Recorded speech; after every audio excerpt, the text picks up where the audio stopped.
好嚟一起步嘅時候啊，快閘嘅馬呢，咁啊見到外邊位置有進城區，咁啊帶埋粉紅衫嗰隻呢，就君智勝入嚟噶啦。埋邊第3位有龍船快啊，最出6-3，仲有隻寶城智星都走埋上去啊。但係跟住第5位紫色衫呢，咁啊就係呢隻盈益線啦。外邊第6位仲有一支箭啊，內欄第7掌聲啦，第8位黃衫外邊呢就密密送啊。後邊嗰4匹馬紅衫尾4就係長勝將軍啊，後邊3匹馬愛心波呢，盈妙星啦，暫時殿後個馬匹係大千氣象嚟㗎。轉呢個滿貫彎啊，前面放嘅馬呢就係呢隻進城區㗎啦。後邊嘅馬第2位有寶城智星啊，守住內欄第3係君智誠啊，第4位咁啊外邊位置紫衫粉紅帽係盈益線嚟㗎。埋邊第5龍船快，第6位橙色眼罩外邊係一支箭啊，中間啊咁啊就係呢隻密密送啦，外邊大千氣象啦，內欄大約尾4係呢隻咧掌聲啊，後邊嗰3匹馬長勝將軍紅衫黃帽響尾3啊，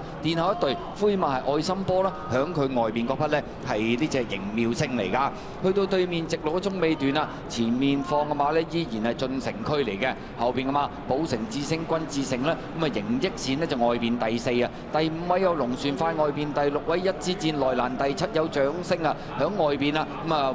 黃衫黑帽呢就密密送啊，馬林後邊啊大約尾3、4紅衫黃帽長勝將軍偷入邊灰馬有愛心波掟大外檔呢，咁啊見到呢隻盈妙星啦同埋大千氣象啊，最後200零米啦，前面佔先係進城區嘅強勝將軍中檔揾到個位衝上嚟相當好勢啊，中間位置仲有君智誠啦，後多層嘅馬呢仲有掌聲愛心波嗰啲馬接近終點，長勝將軍一衝上嚟呢就收韁贏馬啦，跑第2名係進城區啊。